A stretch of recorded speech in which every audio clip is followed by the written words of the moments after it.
let me take you back to the late 60s, where the hottest TV show on at that time was Batman, starring Adam West and Burt Ward. Now, this surprise hit show sent the US into a wave of Batmania, with everyone trying to cash in. But how do you, a rival TV network, CBS, cash in on ABC's success? Why, of course, you team up with Filmation and you get The Adventures of Batman with Robin Boy Wonder.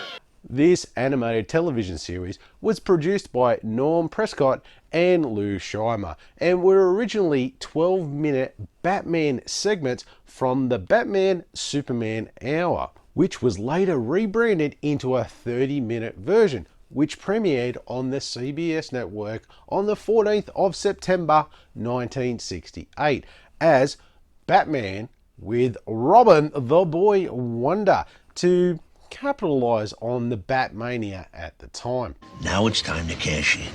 All the episodes were pretty much written all by these 5 writers, which I'll just have here, and most of them whom were writers for DC Comics and had some pretty good knowledge and background of the characters from the comic book. They know what they're doing. But, and it is a big but, just because they were comic book writers doesn't mean that you can translate from comic books to screen, because these stories were so basic it was ridiculous. It's really pretty simple stuff. Now, I'm not knocking these guys, as when you look at the cartoons back from that time, the writing for kids cartoons was, shall we say, not great across the board. So they were only really copying the standard that was out there at the time. You're setting the bar a little low on that one there, sweet cheeks. Look, don't get me wrong, as a couple of the episodes actually surprised me and had some thought put behind them. But it's a 12-minute cartoon. You don't exactly have the time to flesh things out as much and go as deep as you would like to on a story. It was definitely a cartoon of its time, and it was primarily there to just cash in on the Batman hype of the time. So if you're looking for some great stories, this really isn't the cartoon for you. But if you love your nostalgia like I do, then this cartoon is for you. So look, with that in mind, look, the best I could probably give it is a 7 out of 30. Well, that figures. It does.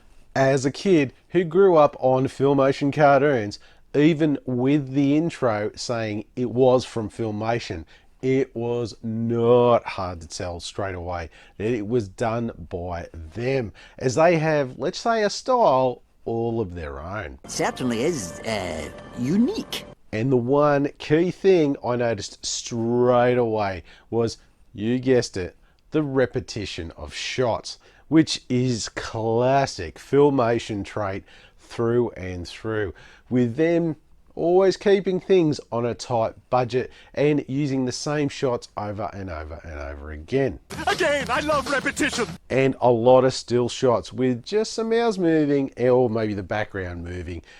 So no real groundbreaking animation, just cheap and quick, the Filmation way. That's just how we roll. Though I will say the transfer to Blu-ray is great. The colors are vibrant, they just pop on screen, the lines are crisp. In that fact, it is such a good job. It's just a shame about the old animation style that kind of lets it down. Not your best work. Now, if you're a Batman 66 fan, like myself, you will notice straight away how much that show influenced this cartoon, which, like I said before, was to capitalize on the success of that show. And as they have pretty much just the same core villains from the TV show: Joker, Penguin, Catwoman, Riddler, and Mr. Freeze. But their costumes weren't especially close to, shall we say, the TV show. They were very much reminiscent of what they were like in the comics at the time. Most of the style back then. Look, even your Commissioner Gordon is similar, and your police chief has an Irish accent, just like Chief O'Hara from the TV show. It's great. And the influences don't stop there, as the vehicles and sets are all very much like their Batman 66 TV show counterparts. Just copy whatever's popular. Now, the cast list was hard to find a reliable source of who voiced who, but look, this is the best I could come up with what I could find. Of course, you have the dynamic duo of Oland Sewell and Casey Kasem as Batman and Robin, respectively, which this is the first time that these pair came out together in a cartoon. As you will know, they continued on in many other cartoons after this, like the Super Friends. Super Friends! As if you were a kid of the 80s, like myself, you would have thought of Batman.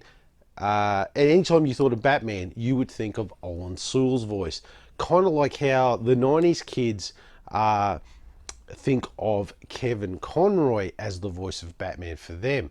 All around, the voice cast was your standard fare, which was nothing special, but for me, it's always great to hear the Sewell and Kasem as the dynamic duo for sure.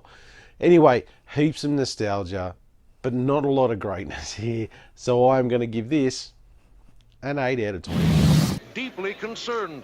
Dick, this appears to be the work of the Penguin. I love this cover so much. It looks so good. It's got to be either Neil Adams or Jose Luis Garcia Lopez artwork here, as these guys have probably got to be both of my favorite Batman artists. And I have to admit, I'm probably leaning to more Jose, but I'm not 100% sure either. But it's fantastic artwork nonetheless. It's very similar to the artwork on the DVD case, which I'll have up here, and I'm pretty sure that is Jose's artwork. So I would probably take an educated guess and say that Jose did this for both of them, I'd say. And look, if you look at the side, I love that. That looks good. And then if you look at the back, another great shot with all of that on there. And I got the one with mine's got a slip cover, which I think most do. Now, if we look at the discs, you've got Batman on one, and of course Robin on the other.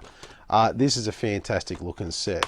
I really like this a lot, especially the artwork. That artwork gets me. It's fantastic. It just really reminds me of the comics and stuff that I used to see back in the 80s. Just brings back the warm and nostalgia feels. Overall, great. I love the look of this one. I can't say I'm disappointed in any way, shape or form. So for that, I'm going to give this a 9 out of 10. Why, the Penguin! Exactly. But what's he up to? So look, as you can see on the back, I'm so bummed about this. There are no special features here, which for me is a real letdown, as I am such a sucker for those retrospectives about the show and its influences and all those type of things. They're always great to watch, and I find them so interesting. So yeah, look, it is a little disappointing, and because there is nothing on there, well, there's not much I can do, then I give it a 0 out of 10. We've got the dynamic duo hooked now. As I bring up the Rotten Tomatoes scorecard, you can see the critics came in with, oh, that's right, 0%, while the audience came in at 0%. There is nothing here at all, which of course means we move on to IMDb, and they have a score of a 7.3 out of 10, which is a little higher than I would have thought actually, but let's face it, you're pretty much only going to have fans come on here and rate it. I'm sure they're not coming on here to bag it out, so not hard to see why the score is probably higher than it should be. Well, it is what it is, and that score is going to be 7 out of 10. Take him away! Look, for me, this show is all about the feels of nostalgia and not about how good or how bad it is, as the show itself is very much a cartoon of its time, and it was pretty much there to cash in on the tail end of the Batmania fad of the late 60s. Look, I have racked my brain, but I cannot say I ever remember seeing this one as a kid. I do remember the New Adventures of Batman, the one that came after in the 70s with that, which is the one with Batmite. I do remember that one, but I don't think I ever remember watching this one as a kid. I have a terrible memory. Now, those big Batman 66 TV show vibes came through, and that is what got me. It was great to see that for sure, and another great addition to the collection. But as far as an entertaining show goes, that's not what this is. This will go on the shelf and may never come back off to be watched again. There's not much more I can say other than that. It's great for the nostalgia, but not for watching. So with that, I'm going to give it 6 out of 20. That must be what the Penguin's after. Undoubtedly. Okay, first off, we're going to look at collectability, and we'll bring them up there. And there you go. It's a 3 out of 5. It is definitely that for your Batman collector. It may be a bit less for everyone else, but as far as your comic book or Batman collector, definitely a 3 out of 5. Availability, that's definitely on the 1 out of 5, as this thing is pretty much brand new, out there everywhere. The DVD is still quite available. The Blu-ray is probably more available than that. So yeah, not hard to find. Okay, your average price, you are looking at somewhere between the $29 to $48 mark for a DVD, and for your Blu-ray you are looking at $19 to $34. And of course, there is nothing for 4K HD as of this video. Now for the final score, we get a grand total of 42 out of 100.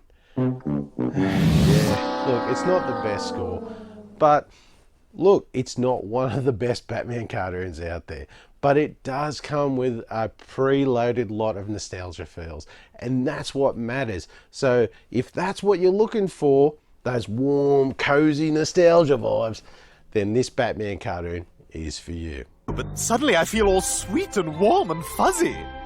So hey, did you like that video? You want to see some more of my reviews? Click that one there. Hey, maybe you like some collection updates as well. Click that one there. And of course, don't forget to do the most important thing. Throw me a bat like, and please hit that subscription button. It means the world to me. Thanks so much for watching, and I'll see you next time.